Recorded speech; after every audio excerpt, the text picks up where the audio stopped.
Bom dia, meus amados irmãos. Convidamos a todos para se unirem a nós nesse culto solene, no dia do Senhor. E nós vamos fazer isso dando início lendo a palavra do Senhor. Em Isaías, no capítulo 61. Todos são bem-vindos ao culto solene neste santo dia. Vamos dar início, então, à nossa adoração, a esse tempo de serviço sagrado, lendo em Isaías 61, do 1 até o 3. Vamos fazer esta leitura.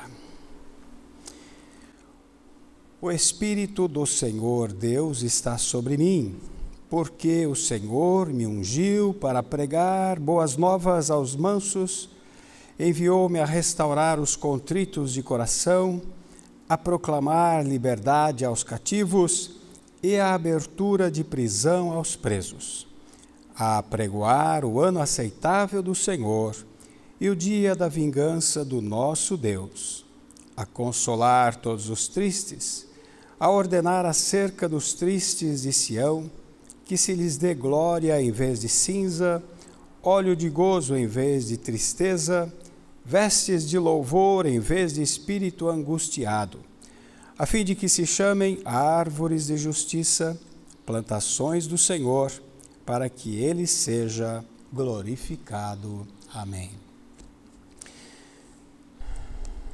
Nós vamos à congregação dizer todos juntos onde está o nosso socorro.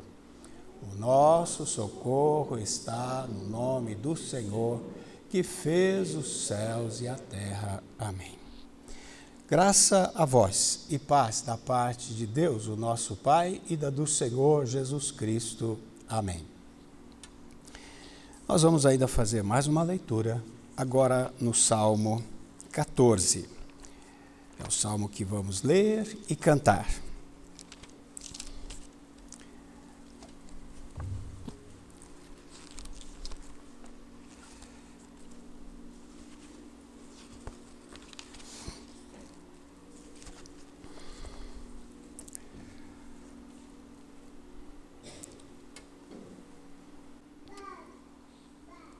Podemos ler. Disse o nécio no seu coração: não há Deus. Tem-se corrompido, fazem-se abomináveis em suas obras, não há ninguém que faça o bem. O Senhor olhou desde os céus para os filhos dos homens, para ver se havia algum que tivesse entendimento e buscasse a Deus. Desviaram-se todos e juntamente se fizeram imundos. Não há quem faça o bem, não há sequer um. Não terão conhecimento os que praticam a iniquidade, os quais comem o meu povo como se comessem pão e não invocam ao Senhor? Ali se acharam em grande pavor, porque Deus está na geração dos justos. Vós envergonhais o conselho dos pobres, porquanto o Senhor é o seu refúgio. Ó, se de Sião tivera já vindo a redenção de Israel. Quando o Senhor fizer voltar os cativos do seu povo, se regozijará Jacó e se alegrará Israel. Vamos cantar agora esse salmo. Salmo 14. Disse o nécio no seu coração: não há Deus, e tem se corrompido.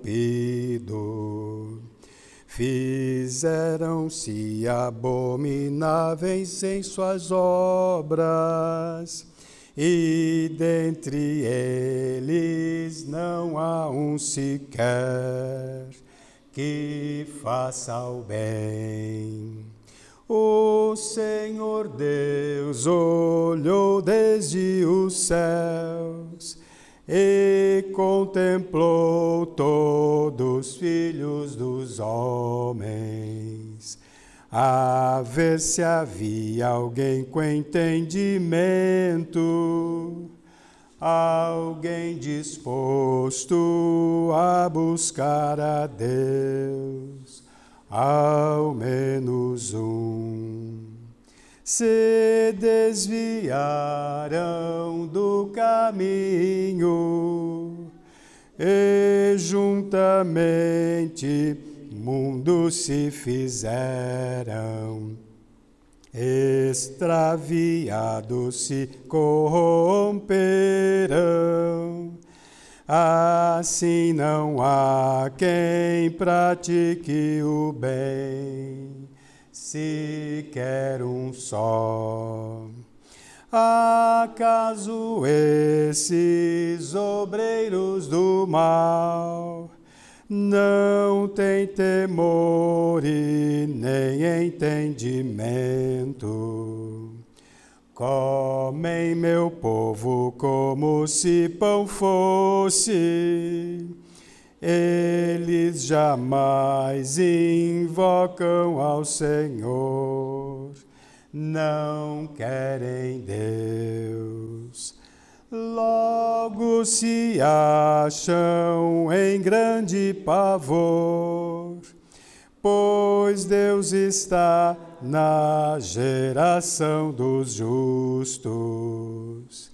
Envergonhais o conselho dos pobres, mas o Senhor é seu refúgio para o salvar.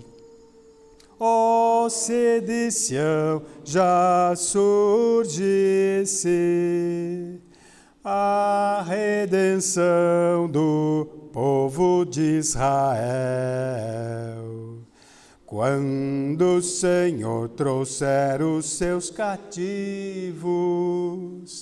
Jacó então regozijar-se-á, se alegrará.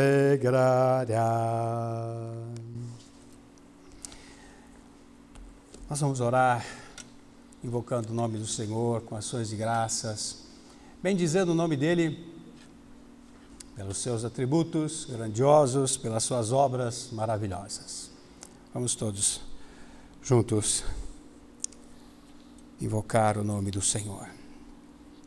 Bendito Deus, amado Pai, estamos uma vez mais congregados para este fim, que é o maior e o mais importante para nós, adorarmos o Senhor, invocarmos o nome do Senhor, aquilo que nos tens ensinado a fazer. Nós nos alegramos por pertencer ao povo que tem esse entendimento, porque nós sabemos que muitos não têm esse entendimento, não compreendem desta forma, têm se corrompido dia a dia, cada vez mais, nos seus pecados, nas suas obras más, e poucos são aqueles que se voltam de fato para Ti. Mas nós sabemos que isto é obra do Senhor, levar o homem ao arrependimento, à conversão, ao conhecimento de Ti mesmo, tudo isto é obra do Senhor. E nós, como povo do Senhor, fazendo parte desta grande obra do Senhor, temos todos os motivos para Te agradecer, para Te bendizer por tão grande bênção, tão grande privilégio de pertencermos ao povo que Tens chamado e congregado dentre as nações para pertencer a Ti, para que congregados e reunidos possam invocar o nome do Senhor com ações de graças, possam professar a sua fé em Ti, a sua confiança, a sua esperança que está somente no Senhor, porque não há outro além de Ti, não temos outro além de Ti. Tu és o único Deus vivo e verdadeiro, o Deus Criador, o Deus Redentor em Jesus Cristo e o Deus que mantém e sustenta todas as coisas pelo Teu Santo Espírito, que revela estas obras grandiosas àqueles a quem Tu chamas para pertencer ao Senhor e que anuncia estas grandiosas maravilhas do Senhor, especialmente da obra da redenção que Jesus Cristo, Teu Filho amado, nosso Salvador, realizou por nós um tão grande e único sacrifício realizado há tanto tempo, mas que tem valor eterno, que tem significado eterno, que tem poder eterno. Então nós nos alegramos em Ti nesta manhã. Nós declaramos aqui que Tu és o nosso Deus e nós somos o Teu povo que Tu perdoaste, Tu livraste do pecado, Tu perdoaste a culpa do nosso pecado, Tu nos livraste, nos libertaste da escravidão do pecado e temos a promessa maravilhosa de que um dia seremos livres também da presença do pecado e isto será para todo sempre. Tão grandes são as Tuas obras, Senhor, quão maravilhosas são as Tuas obras, os Teus feitos notáveis na terra. Quantas maravilhas tens feito para sustentar o Teu povo, para preservar a Tua igreja neste mundo. Tu és tremendo. Te louvamos por estes feitos nobres e maravilhosos, dignos de Ti.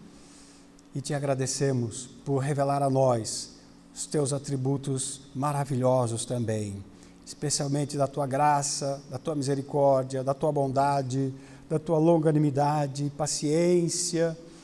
Como Tu és bom, temos provado dia a dia esta bondade em nossas vidas. Te agradecemos, Senhor, e publicamos e declaramos publicamente que só Tu és Deus nos céus e na terra. Não há outro além de Ti, e não há outro Salvador além daquele que Tu estabeleceste, Teu amado Filho, Jesus Cristo, nosso Senhor. A Ele toda a glória e toda a honra, aqui e no dia da eternidade. Amém. Amém.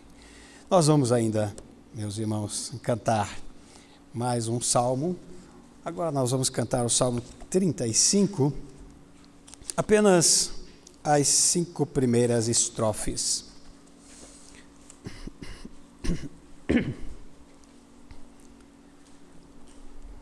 Salmo 35, estrofes 1 a 5. Contende, ó Senhor, por mim. Muitos pelejam contra mim. Defende-me dos que levantam ataque contra minha vida.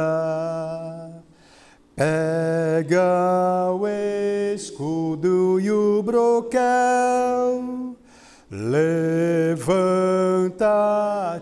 para me ajudar. Toma a lança a reprimir os que estão a me perseguir. Diz a minha alma, ó Senhor, eu sou a tua salvação. Sejam cobertos de vexame os que buscam a minha vida.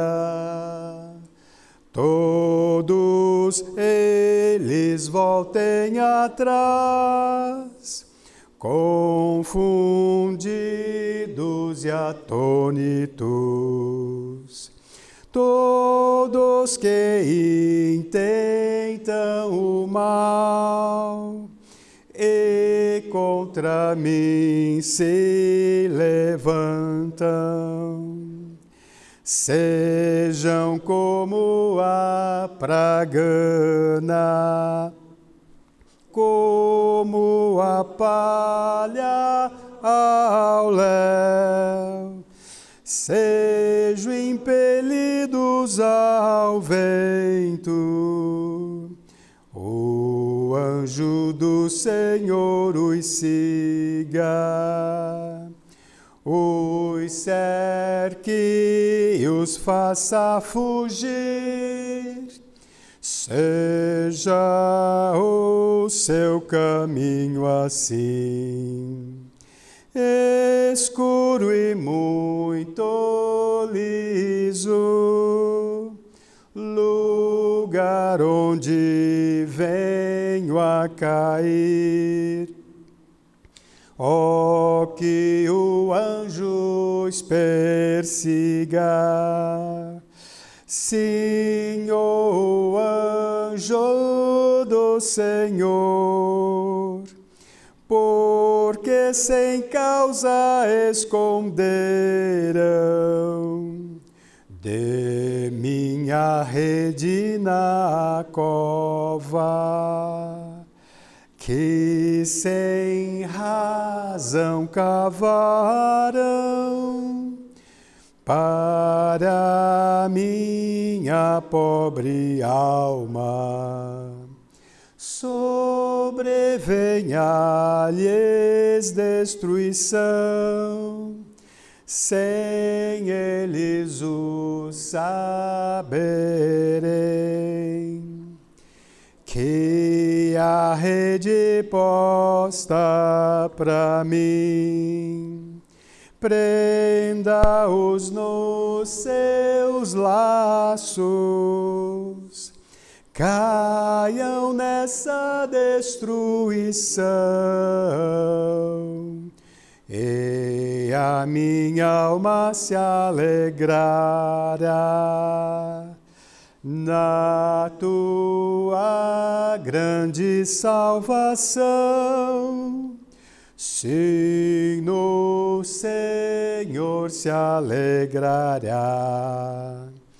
todos os meus ossos dirão: quem é como tu, Senhor?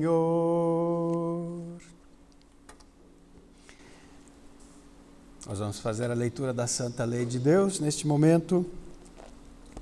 Tudo em adoração ao nosso Deus, porque a sua lei representa a sua presença. Sua Santa Lei, em Êxodo capítulo 20, e também Marcos 12, 29 a 31. O resumo que o Senhor Jesus fez da lei. Primeiramente, Êxodo capítulo 20. Então falou Deus todas estas palavras, dizendo: Eu sou o Senhor teu Deus, que te tirei da terra do Egito, da casa da servidão. Não terás outros deuses diante de mim.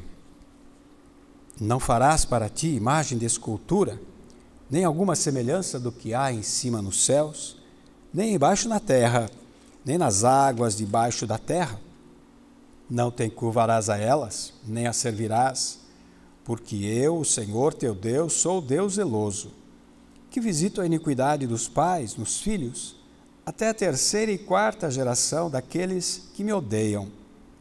E faço misericórdia a milhares dos que me amam e aos que guardam os meus mandamentos.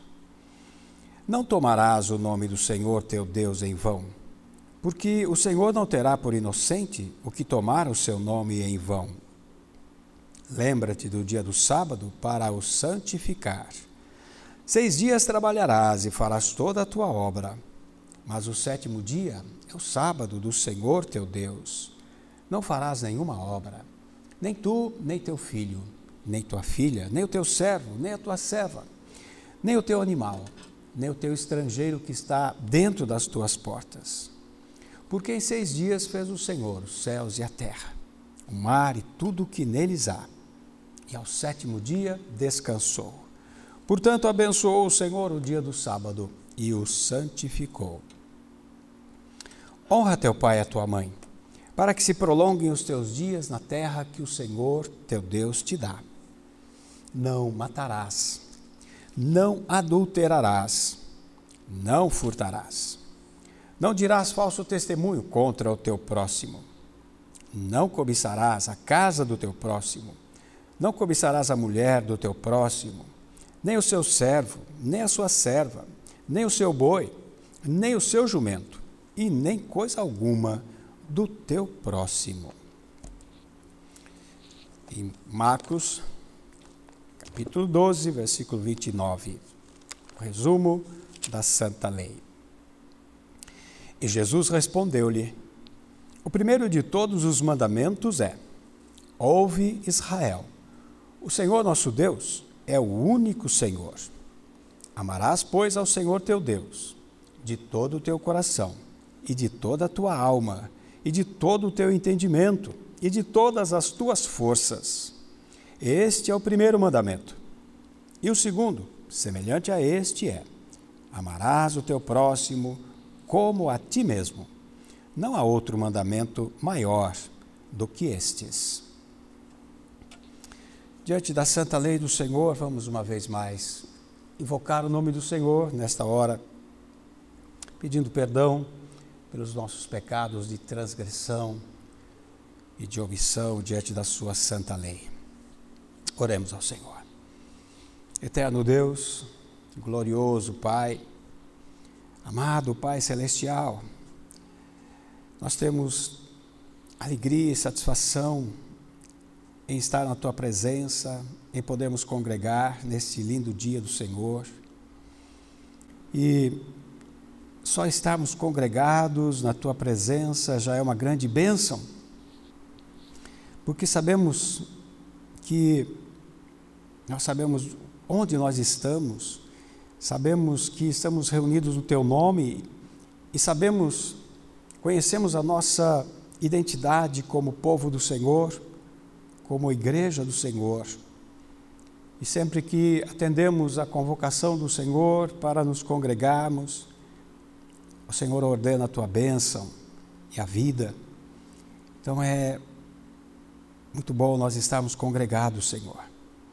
Nós poderíamos estar em muitos outros lugares, que não aqui, mas não há lugar neste mundo mais especial do que a congregação do Senhor. Nós nos entristecemos pelos muitos que não têm podido congregar com liberdade para cultuar ao Senhor, para publicamente invocar o nome do Senhor e testemunhar da Tua graça, da Tua bondade, da Tua misericórdia, do Teu poder para salvar, para libertar. Ó Deus, nós somos os Teus filhos, os filhos de Jerusalém, e isto é um doce privilégio. Congregar com os santos é um privilégio, é um prazer para nós. Comungar com os remidos do Senhor é muito edificante. Ouvir a Tua palavra, cantarmos os louvores a Ti, expressarmos a nossa gratidão por tudo que Tu és para nós e por tudo que Tu tens feito por nós. Te agradecemos pela Tua palavra que nos ensina, que nos exorta, que nos corrige, que nos disciplina, mas que também nos alimenta, que nos consola, nos reanima, nos encoraja.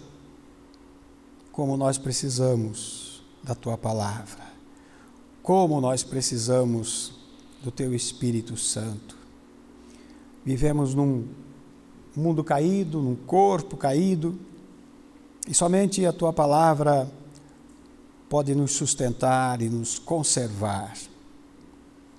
Nós reconhecemos os nossos pecados, reconhecemos o grande complicador da nossa vida, que é o pecado, e queremos confessar a Ti e clamar pela Tua misericórdia, porque tudo o que nós fazemos de nós mesmos sempre está de alguma forma ligado ao pecado, contaminado por ele. Por isso nós ansiamos por aquele tempo em que o pecado não mais existirá. Ó Senhor, que maravilha será quando o pecado não for mais uma opção, não for mais uma alternativa, não tivermos que lutar mais contra este terrível inimigo, contra o qual nós lutamos neste mundo durante toda a nossa vida, enquanto estamos aqui nesta nossa peregrinação. Mas nossa esperança, nossa confiança é que um dia tudo será novo e estaremos à Tua santa presença, onde tudo é santo, tudo é perfeito, tudo é justo, tudo é maravilhoso, onde todos Te adoram, todos se rendem a Ti num grande louvor e adoração e culto solene daquele que só Tu és digno de receber. Por isso nós rogamos a Tua misericórdia, rogamos que nos dês sabedoria, poder, graça para não sermos embaraçados pelo pecado, não sermos contaminados por ele, mas que caminhemos livremente, sempre longe do pecado, sempre longe das coisas que estão embaraçadas, que estão contaminadas, que estão escravas do pecado. Livra as nossas vidas, Senhor, livra o teu povo. Enquanto nós estamos aqui neste mundo, ajuda-nos nesta luta contra o pecado. Perdoa todas as vezes que transgredimos diante da tua santa lei, nos omitimos. Perdoa cada pecado que cometemos esta semana e purifica-nos nesta hora. Rogamos que nos abençoes como igreja, como congregação. Rogamos que abençoes todas as congregações do Senhor, toda a igreja do Senhor, todo o povo do Senhor. Rogamos que abençoes a nossa nação. Abençoe, Senhor, os nossos governantes, nossas autoridades, todos aqueles que tu mesmo colocado sobre nós.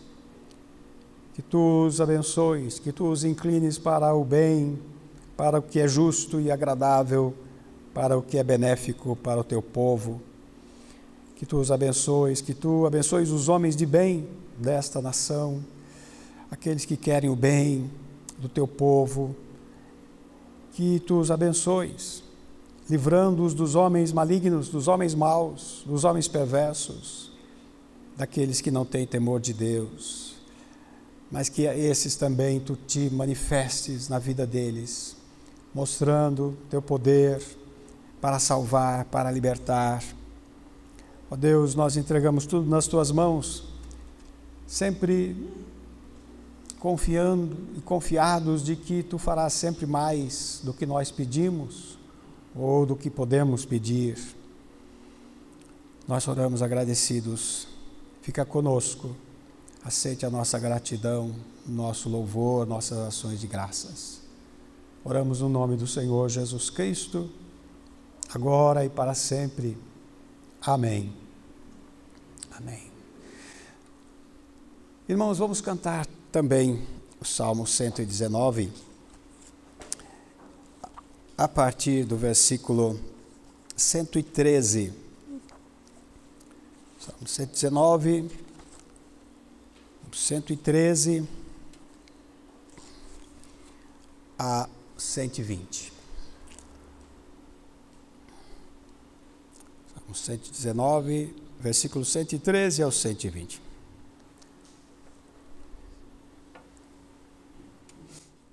A duplicidade aborreço, mas amo tua preciosa lei. Tu és o meu escudo e refúgio. Descanso espero na tua palavra. Malfeitores, apartai-vos de mim, para eu guardar as palavras do meu Deus. Conforme tua palavra me sustém, para que eu viva vigorosamente e não me deixes confundido, nem me envergonhe da minha esperança. Sustenta-me e salvo eu serei. Nos teus estatutos me alegrarei. Desprezas os que se desviam dos teus estatutos e teus decretos, pois seu engano é falsidade. tiras da terra os ímpios quais escórias. Pelo que amo teus testemunhos, tremo por ti e temo teus juízos. Amém. Muito bem, meus irmãos, hoje nós vamos ler o Catecismo de Heidelberg, no Dia do Senhor 28. Falando ainda sobre os sacramentos, as ordenanças, hoje vamos falar um pouco sobre a ordenança da Santa Ceia. Dia do Senhor 28, perguntas 75, 76 e 77.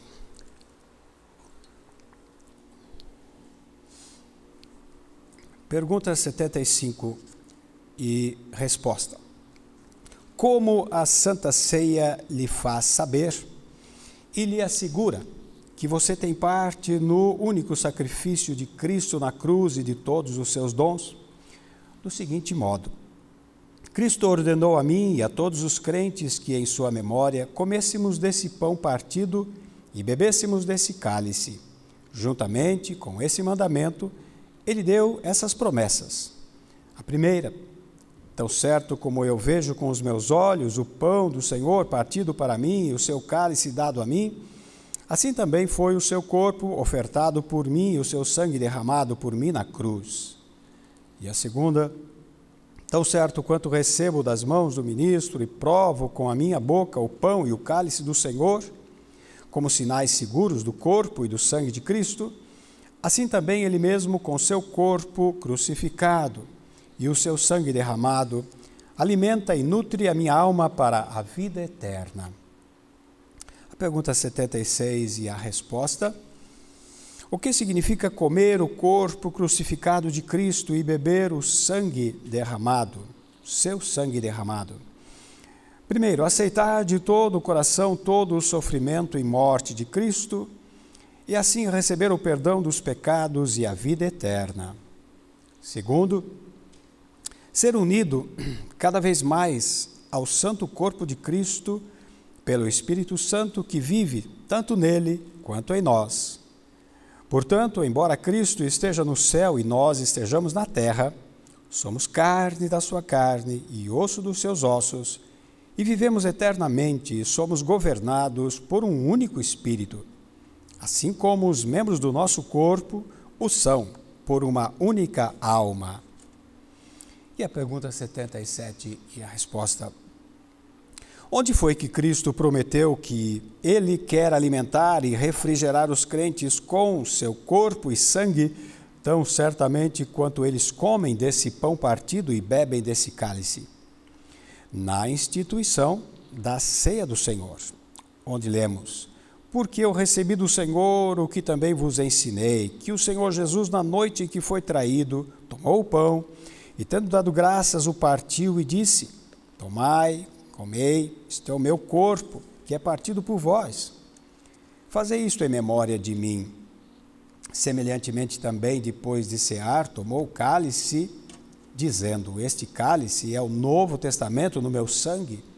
Fazei isto todas as vezes que beberdes em memória de mim, porque todas as vezes que comerdes este pão e beberdes este cálice, anunciais a morte do Senhor até que venha.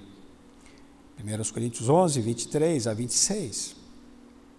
E também o mesmo apóstolo repete essa promessa, onde diz: porventura o cálice de bênção que abençoamos não é a comunhão do sangue de Cristo? O pão que partimos não é porventura a comunhão do corpo de Cristo?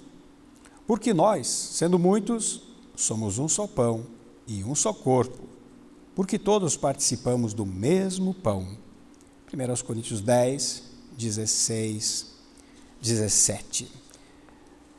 Amados irmãos, vamos ver um pouco sobre essa maravilhosa ceia do Senhor, que é este sacramento, que é esta ordenança, que é o selo da aliança, como nós vimos que a circuncisão também é. Nós já temos visto o que são, o que significam esses sacramentos, essas ordenanças.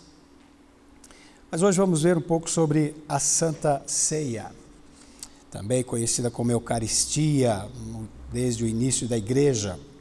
A palavra Eucaristia está em 1 Coríntios 11, no versículo 24, que nós vimos quando ele fala que o Senhor deu graças pelos elementos. Ali aparece essa palavra Eucaristia, ou Eucaristel.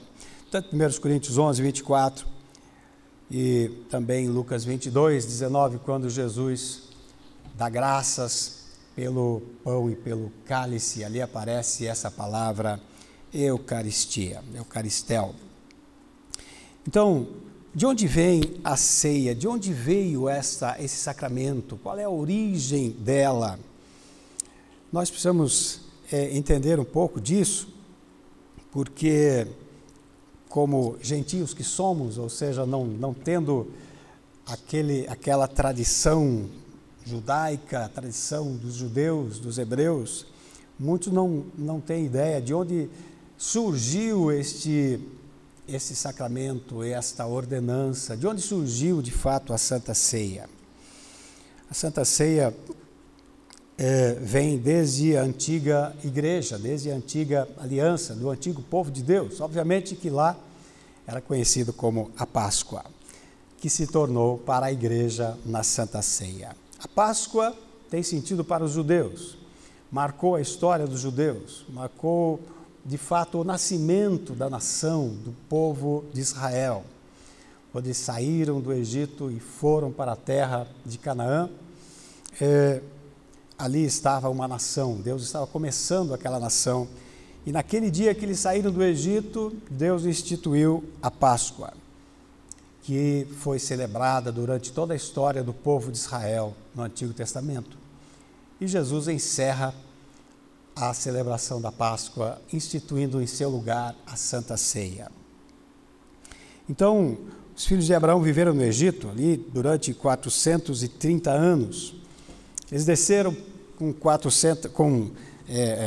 desceram ali com 70 pessoas e ficaram 430 anos no Egito. E quando eles saíram de lá, diz a palavra do Senhor que eram 600.000 homens. E se forem contados aí as mulheres e crianças, então havia uma grande multidão. Era uma nação de fato. Era a grande congregação do Senhor, a grande igreja do Senhor que nascia lá no Antigo Testamento, como congregação. Se nós colocarmos junto, que a Bíblia diz que junto com eles, no Êxodo, saíram muitas pessoas, um número muito grande de pessoas, nós não sabemos quanto, mas devia ser muita gente, que saíram com eles também outros povos que estavam também morando no Egito, saíram com o povo de Israel, saíram com Moisés também naquele Êxodo. Quem sabe umas 50.000 pessoas pelo menos. Teríamos aí uma população muito maior do que a nossa capital, saindo do Egito. Isso, claro, dados bastante superficiais, que nós temos conhecimento pela palavra de Deus.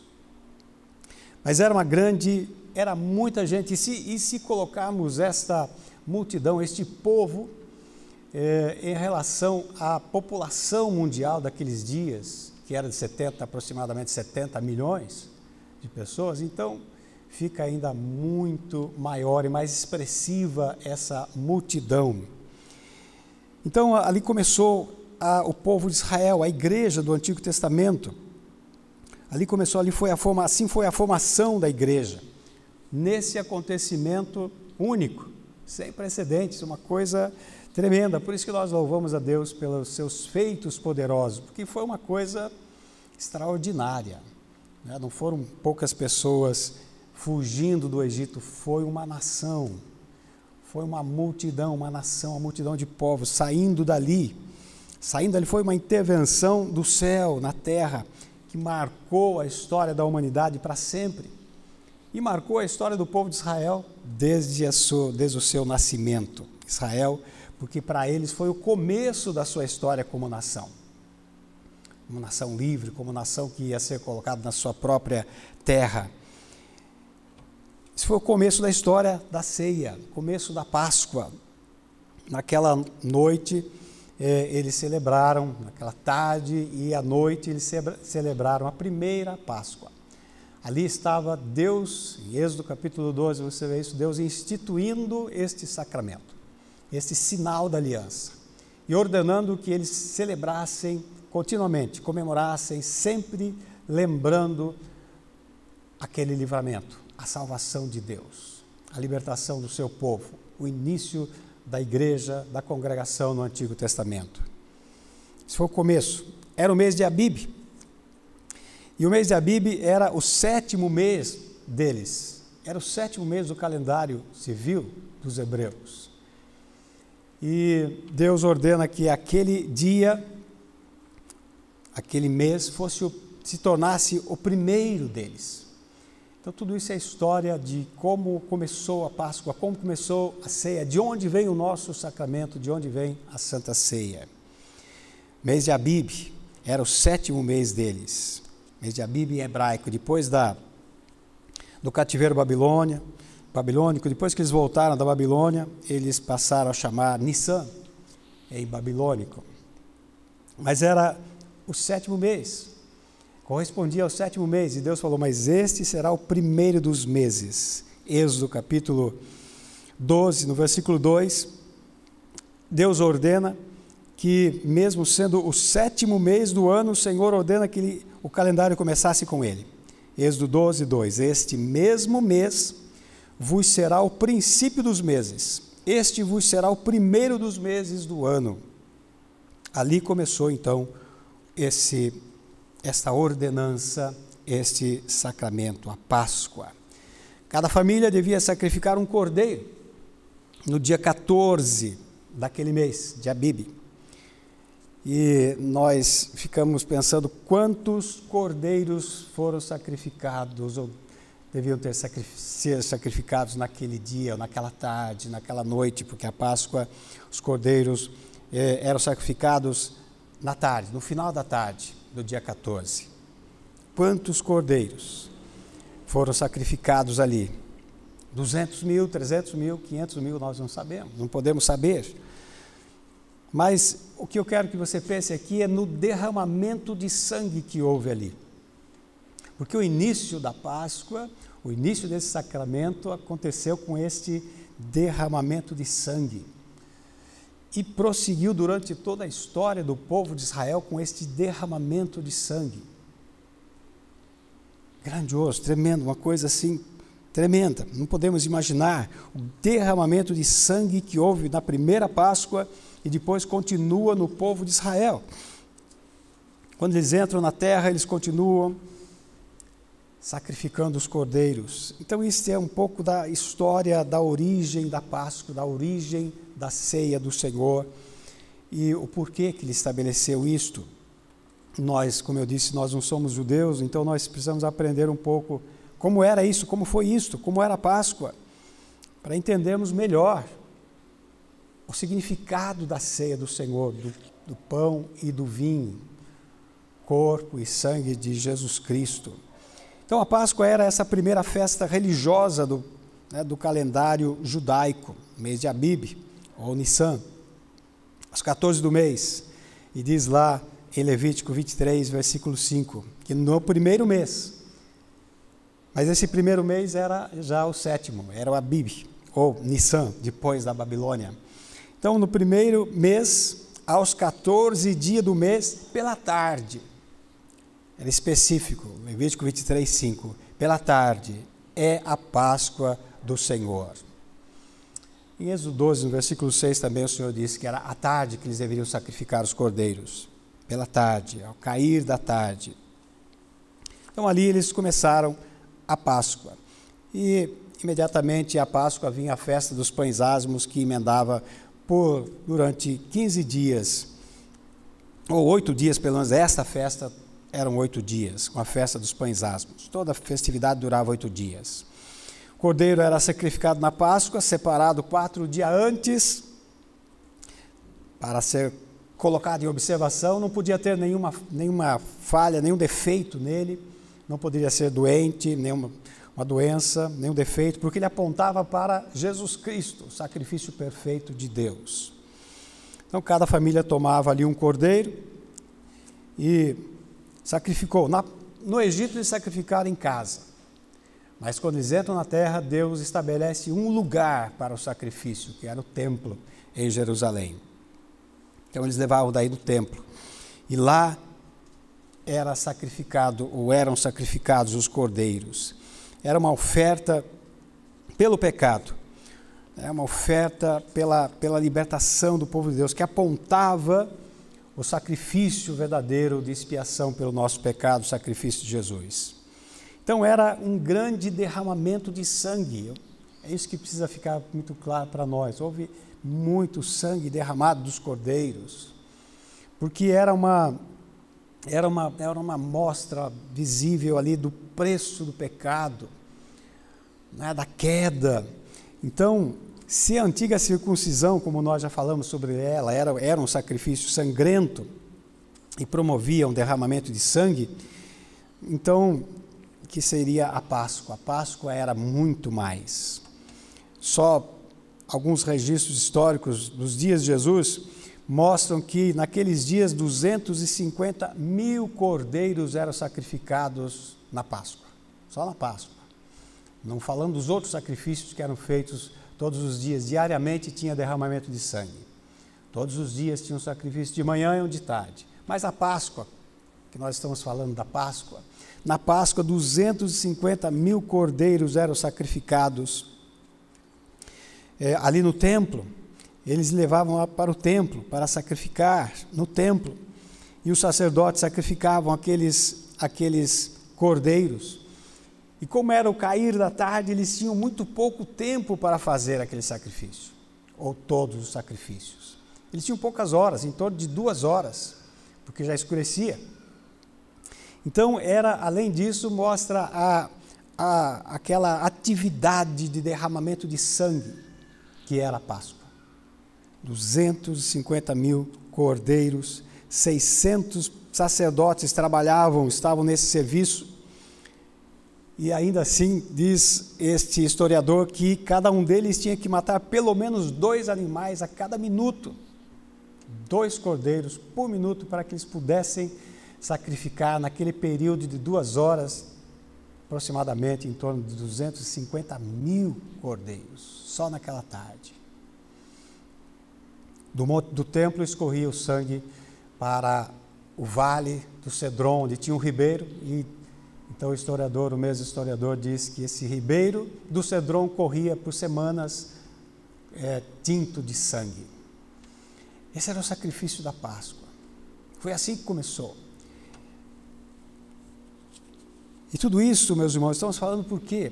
Para mostrar que aquilo era uma lembrança muito vívida do preço do pecado. Todo esse derramamento de sangue, que hoje, se você não souber isso, quando você participa da mesa do Senhor, toma do cálice, você não tem ideia do que isso significa. O que está implicado naquele cálice, naquele pequeno gole de cálice que você recebe. Aquilo aponta para um grande sacrifício, o grandioso sacrifício do Senhor Jesus Cristo na cruz, que encerrou todos aqueles sacrifícios antigos, que encerrou todo aquele derramamento de sangue terrível do Antigo Testamento.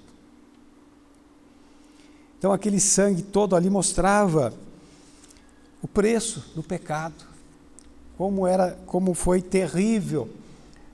Era para o homem não esquecer disso, que ele é um ser caído e que precisa do Redentor, precisa do Salvador. E o seu pecado é um problema gravíssimo. Aquele sangue apontava para isso, para essa realidade, a gravidade do pecado, o estrago que o pecado fez. O preço da redenção era muito caro, Então aquele sangue era derramado. E a própria palavra de Deus diz que aquele sangue não podia purificar pecados. Hebreus capítulo 10, versículo 4, diz que era impossível que aquele sangue de touros de bodes, de cordeiros, tirasse os pecados, resolvesse, que aquilo não resolvia de fato. Todo aquele sangue derramado apontava para o sacrifício da cruz, que Jesus Cristo viria a realizar e que seria a solução definitiva, eterna, com efeitos eternos para a queda.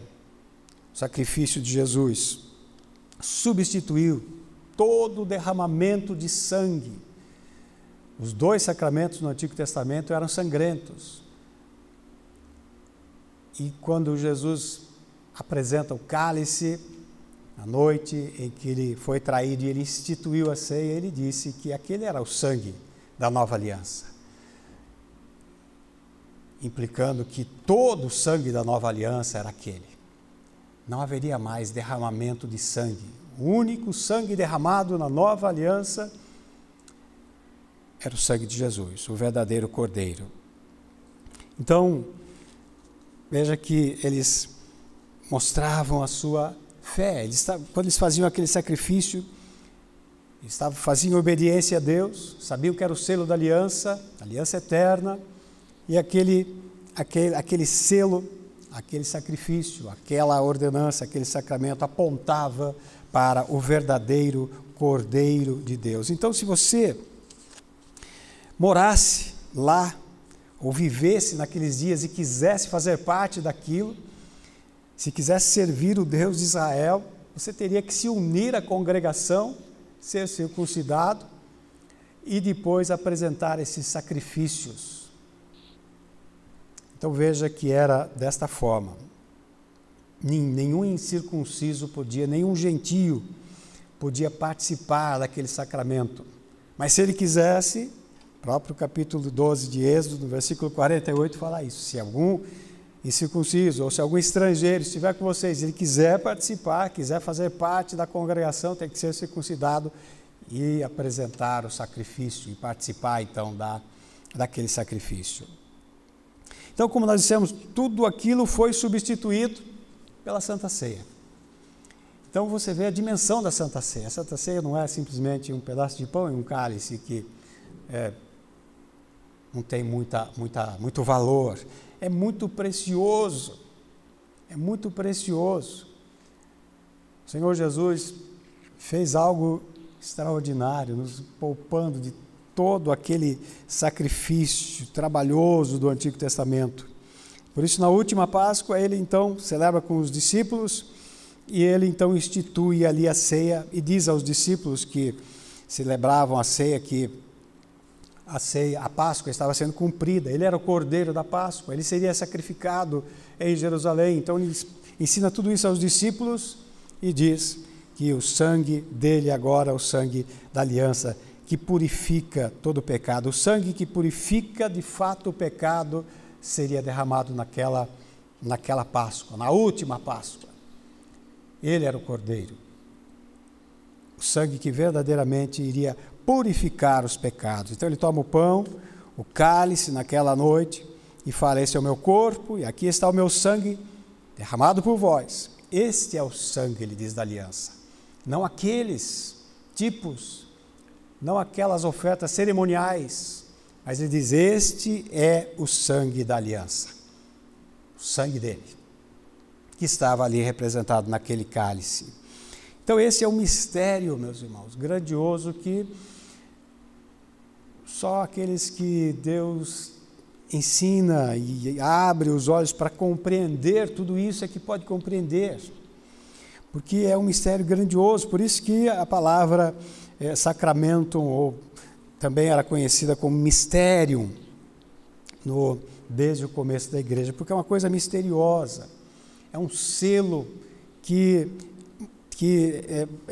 aponta para a aliança, para promessas da aliança, promessas de redenção, da salvação. É um selo que aponta para uma realidade espiritual oculta. É um selo físico que aponta, é um sinal visível que aponta para uma realidade oculta aos nossos olhos. Porque o Senhor Jesus, depois que ele se oferece como sacrifício a si mesmo, porque ele é o sumo sacerdote e também o próprio sacrifício, Aí ele entra no santuário com aquele sangue, com o seu sangue. No Antigo Testamento, os sacerdotes entravam com o sangue dos cordeiros, no templo físico. Jesus entra no santuário celestial com o seu próprio sangue, com o resultado do seu sacrifício, com o resultado da sua expiação por nós.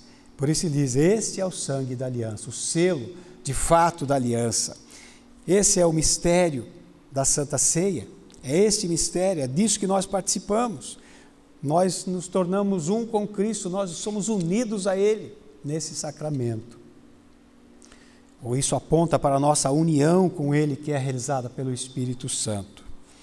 Então a morte dele foi substitutiva, mas também inclusiva, porque nos incluiu nele. Por isso a palavra diz que nós morremos com Ele e fomos ressuscitados com Ele.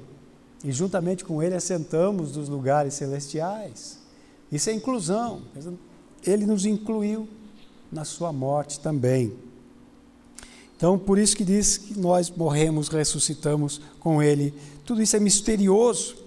E esses mistérios são revelados àqueles que se aproximam dEle, com humildade, com mansidão, como quem vem para rogar, para pedir a misericórdia dEle. Então, esse é o lado misterioso da Santa Ceia, que vai além daqueles elementos, vai além do pão, do cálice. E a Páscoa, os dois sacramentos do Antigo Testamento que era a circuncisão e a Páscoa, se tornam no batismo e na ceia. Cada um deles aponta para uma realidade também, um outro mistério. A circuncisão apontava para a graça de Deus, porque era um sacramento passivo. A circuncisão, o menino era levado ao 8º dia ao sacerdote e eles circuncidavam. Então é um sacramento passivo, isso aponta para a graça de Deus, porque diante da graça de Deus nós somos passivos, nós não temos o que fazer. Por isso que é a graça que nos salva sem nossa participação. A salvação é graciosa, então a circuncisão aponta para a graça de Deus. Por isso que nós entendemos que o santo batismo aponta para a graça de Deus. Muitos acham que o batismo tem que ser realizado depois de uma profissão de fé, de uma decisão, de uma posição da pessoa, e só vale nessas condições. Mas, na verdade, o santo batismo ficou no lugar da circuncisão, que apontava para a graça de Deus, era uma coisa passiva, eles não faziam nada, eles tinham que ser levados lá para ser circuncidados. Aponta para a graça, escolhendo, selando, marcando, operando, sem nenhuma participação do homem. Já a Santa Ceia, a Páscoa, e a Santa Ceia que fica no lugar da Páscoa, a Páscoa apontava para o nosso trabalho, a nossa participação. Por quê? Porque a Páscoa é um sacramento ativo. A Páscoa envolvia muita atividade, como nós vimos. Além dos ofertantes, cada um deles levaram o cordeiro, lá tinha 600 sacerdotes no templo fazendo esse trabalho. Havia muita oferta, muito sacrifício, muito derramamento de sangue. Tinha uma participação ativa. Aqueles que vinham de longe tinham que caminhar muitos quilômetros e não podiam trazer as ofertas, eles tinham que trazer dinheiro, então comprar em Jerusalém os sacrifícios, os cordeiros para serem sacrificados. Então envolvia uma participação, uma atividade intensa a Páscoa, diferente da circuncisão. Então a Páscoa aponta para a nossa participação, a nossa oferta, a nossa resposta à aliança de Deus. A circuncisão aponta para a graça, estamos passivos. O batismo aponta para a graça. Fui salvo, Deus escolheu, Deus chamou, Deus fez, Deus selou, mesmo sem nós sabermos. Porque no reino de Deus é assim, há momentos que nós estamos passivos e há momentos que nós estamos ativos. Há coisas que Deus realiza sozinho, sem a nossa participação. E há momentos que nós agimos e participamos com o Espírito de Deus operando em nós. É assim que funciona. É dessa forma. Então a circuncisão não envolvia atividade, não envolvia compreensão a princípio. Seria impossível. Já a Páscoa tinha que haver compreensão, tinha que haver entendimento. Então, da mesma forma, o batismo e a ceia do Senhor. Então, mostra que a Páscoa aponta para um serviço, para o nosso culto, para a nossa adoração, a nossa resposta, né? Aponta para o que a religião é. A verdadeira religião é um serviço sagrado a Deus. Muitos acham que a religião é coisa sem importância. Muitos não têm esse entendimento que nós temos que oferecer a nossa vida e nos colocar a serviço do Senhor. É o serviço. Adoração é serviço. Tanto em Deuteronômio, capítulo 6, versículo 13, quando o Senhor fala que nós devemos amar a Deus de todo o coração, temer a Deus, ele diz servir a Deus. Servir a Deus. E Jesus usa o mesmo texto em Mateus 4:10, quando ele diz: ao Senhor teu Deus adorarás, a Ele servirás, a Ele darás culto, porque é um serviço sagrado. Ninguém venha de mãos vazias perante mim, dizia o Senhor a respeito da Páscoa. Em Êxodo 23, versículo 15, quando ele diz, no mês de Abibe, que era o mês que eles saíram do Egito, ele diz: ninguém compareça diante de mim vazio. Tinha que trazer o sacrifício, tinha que participar, era um trabalho. Ele fala isso em Êxodo 34, versículo 20 também. Ninguém aparecerá vazio diante de mim. Tem que trazer o sacrifício. Então, a nossa salvação, obviamente, é graça de Deus, Deus operando. Mas o nosso culto a Deus é um serviço. Nós devemos trazer sacrifício ao Senhor, apresentar-nos diante de Jesus, diante de Deus, pela mediação de Jesus, sabendo que Ele é o sacrifício, e nosso sacrifício agora é espiritual, nossos sacrifícios são espirituais. Os nossos louvores, nossas ações de graças, nossas orações, nossos cânticos, nossos salmos, tudo isso é culto ao Senhor, é serviço ao Senhor. Então, essa é a parte da nossa participação, porque aí é a parte da nossa atividade, não para sermos salvos, mas porque somos salvos. Porque nós fomos salvos exclusivamente, unicamente pela graça.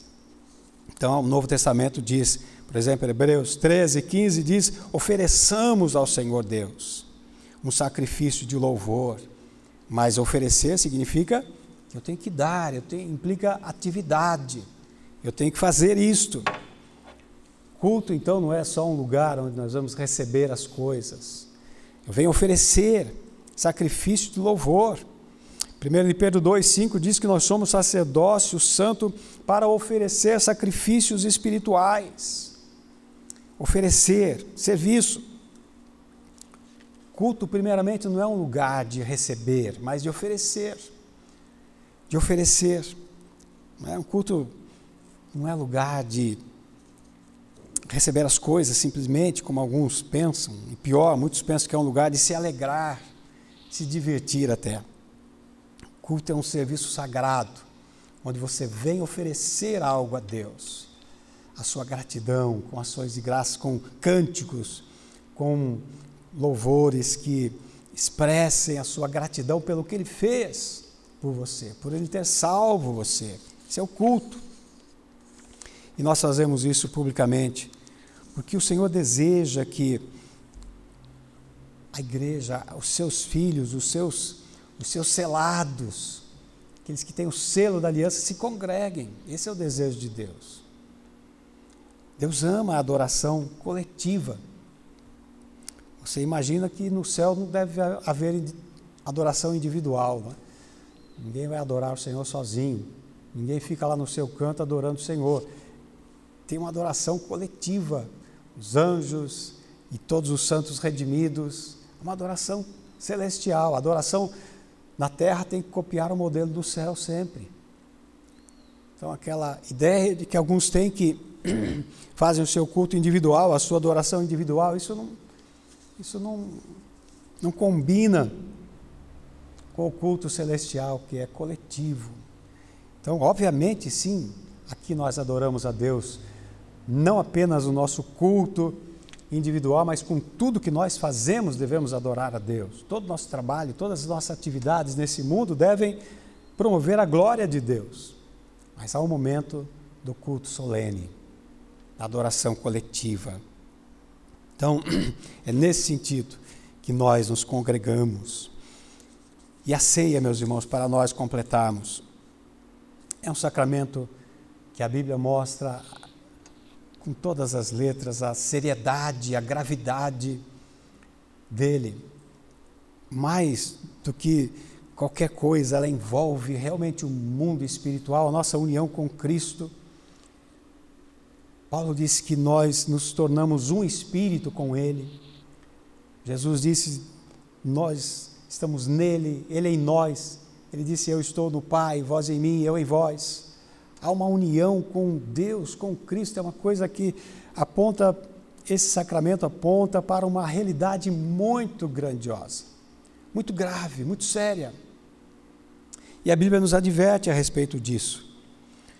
A Bíblia adverte, nesse texto que nós lemos em 1 Coríntios 11, o apóstolo Paulo diz que nós devemos nos examinar a nós mesmos para comer e beber desse cálice, porque ele disse que quem come e bebe dele indignamente, come e bebe para a sua própria condenação. É uma coisa grave. Ele diz, por causa disso há entre vós muitos fracos, doentes, muitos que dormem, porque é uma coisa muito grave, muito séria participar desse sacramento. O Senhor Jesus disse que se nós participamos dele, se nós comemos da carne dele, como ele diz em João 6, comemos a carne do Filho do Homem, bebemos o sangue dele, nós temos vida. Então ele implica realmente numa relação íntima com Deus. Aqueles que participam do sacramento de maneira superficial cometem um grave erro, porque ele não é para qualquer pessoa. O ímpio vai comer desse sacrifício para a sua condenação, disse Paulo, porque ele implica nisto, numa relação íntima com o Senhor, íntima com Ele, de vida ou morte.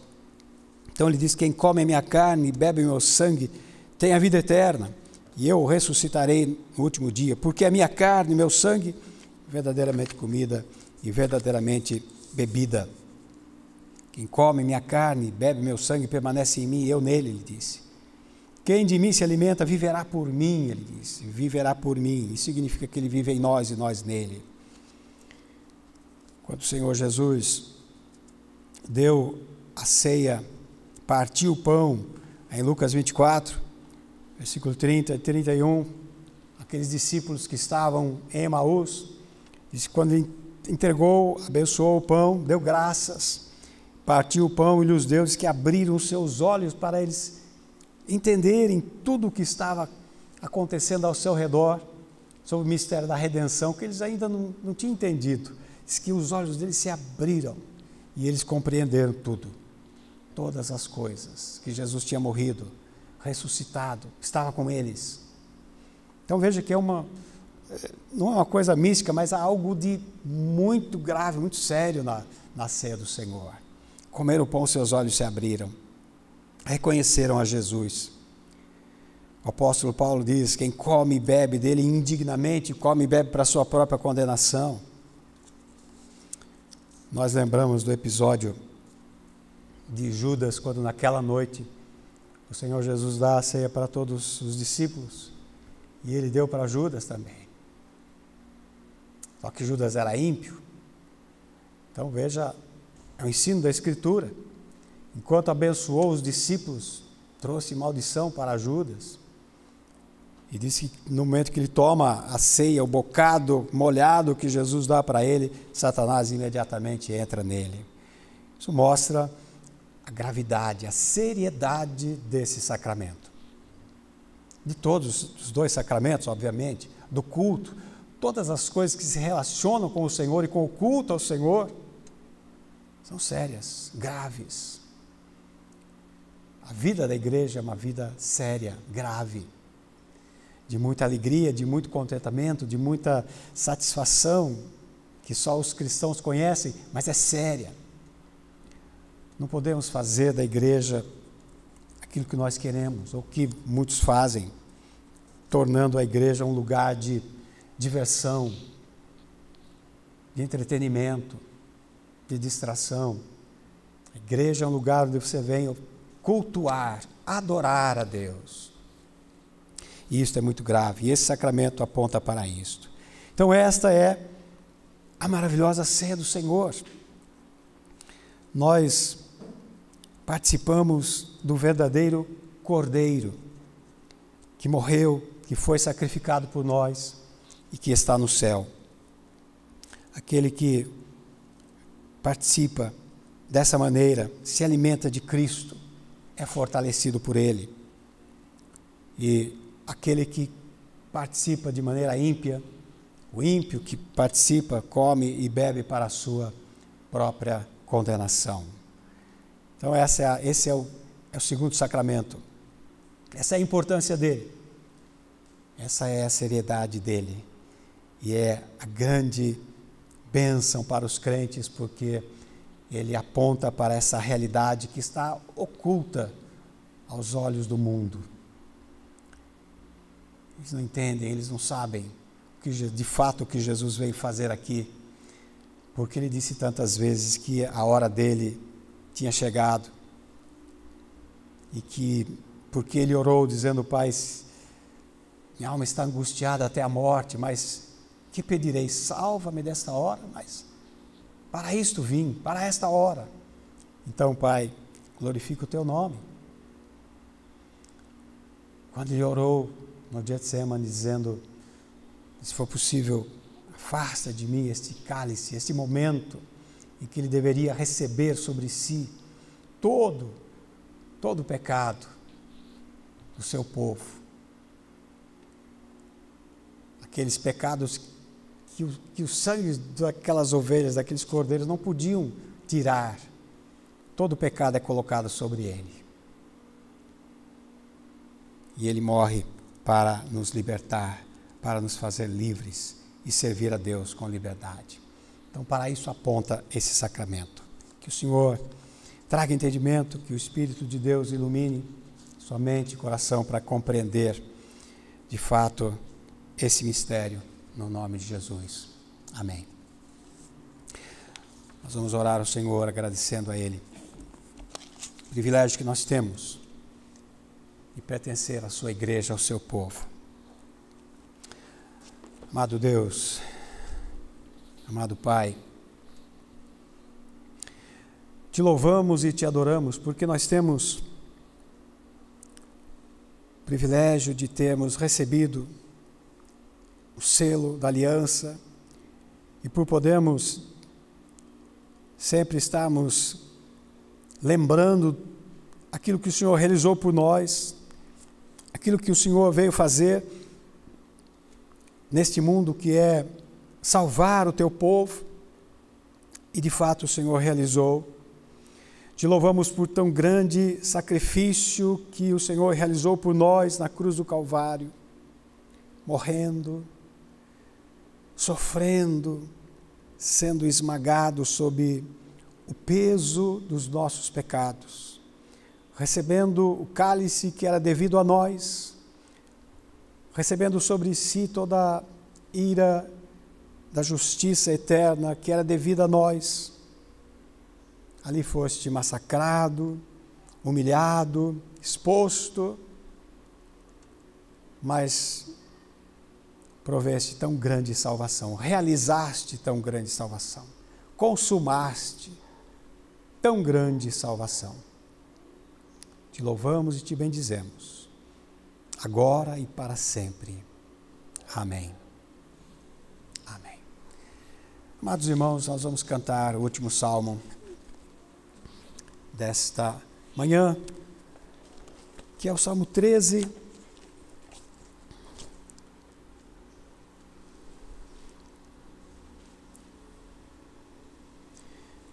Que nos leva a confiar nesta graça dele. Salmo 13, vamos cantar assim. Até quando me esquecerás, será para sempre, ó Senhor.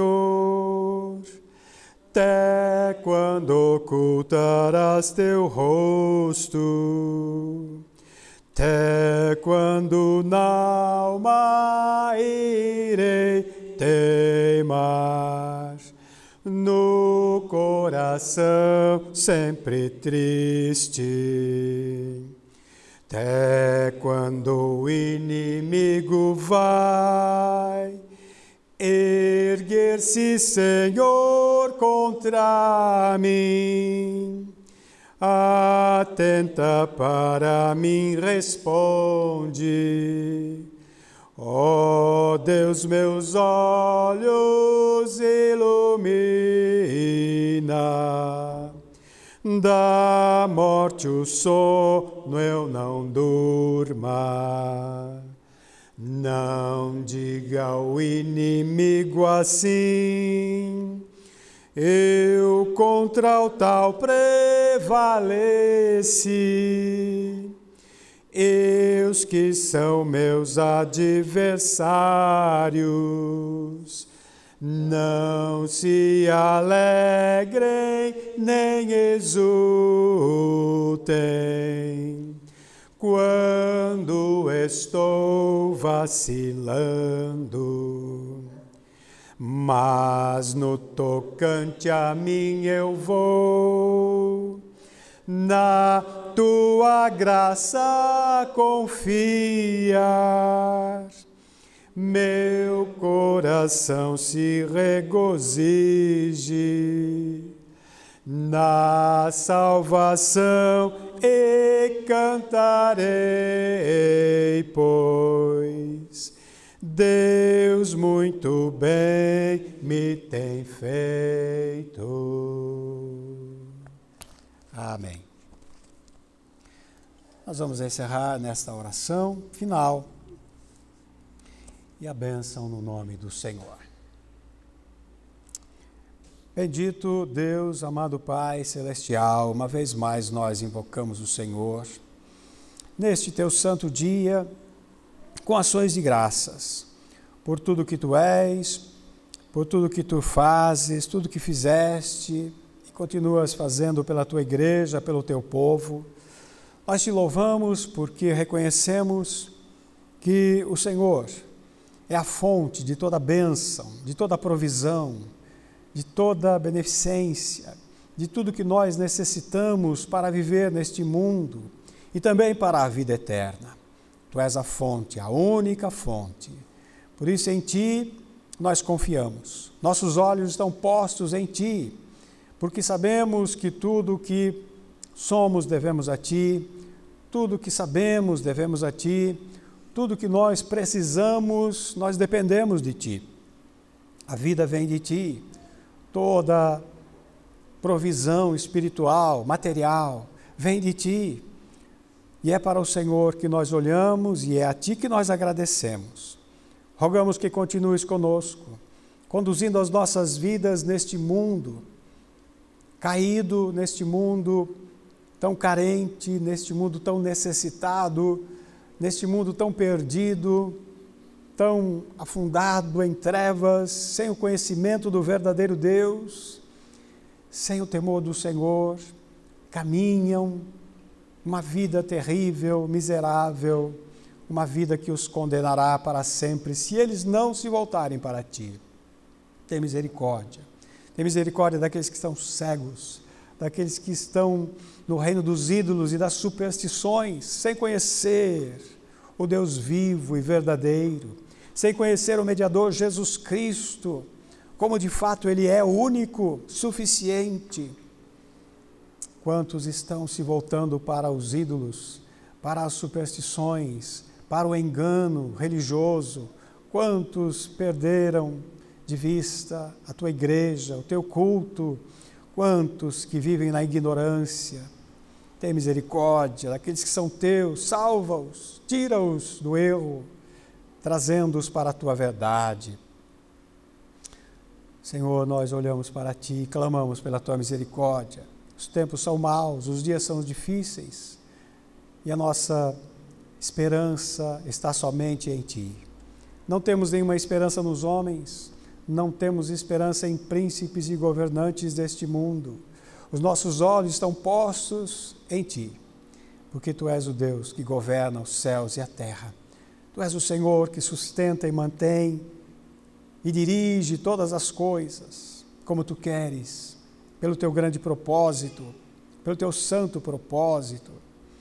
Por isso rogamos a tua misericórdia por aqueles que estão caminhando nas trevas, sem discernimento, sem mesmo terem consciência de que estão perdidos e que serão condenados se não se voltarem para Jesus Cristo e somente para Ele. Se não colocarem nele toda a confiança, toda a esperança, se não professarem nele toda a fé, se não se voltarem em obediência a Ele. Tem misericórdia. Rogamos pela tua igreja, por todo o povo do Senhor em toda a terra, que neste dia do Senhor, de maneira especial, tu alimente os teus servos, alimenta aqueles que são teus, para que eles sejam fortalecidos, renovados, vivificados e prossigam na sua peregrinação, mesmo que estejam nas circunstâncias mais adversas, sofrendo por amor a ti, que tu socorra aqueles que estão padecendo, aqueles que estão sendo perseguidos, aqueles que são perseguidos pelas próprias autoridades instituídas ou pelas falsas religiões, onde quer que estejam os teus filhos, socorre-os por misericórdia. Abençoa a tua congregação neste lugar, as famílias, homens, mulheres, jovens e crianças. Abençoe os que estão enfermos, abençoe os que estão passando por alguma privação. Estenda a tua mão e socorre por tua bondade e misericórdia. Tudo isso nós te pedimos no precioso nome do nosso Senhor, Mediador, Salvador, Jesus Cristo, agora e para todos sempre. Que o Senhor te abençoe e te guarde. O Senhor faça resplandecer o seu rosto sobre ti e tenha misericórdia de ti. O Senhor sobre ti levante o seu rosto e te dê a paz. Amém. Amém. Amém.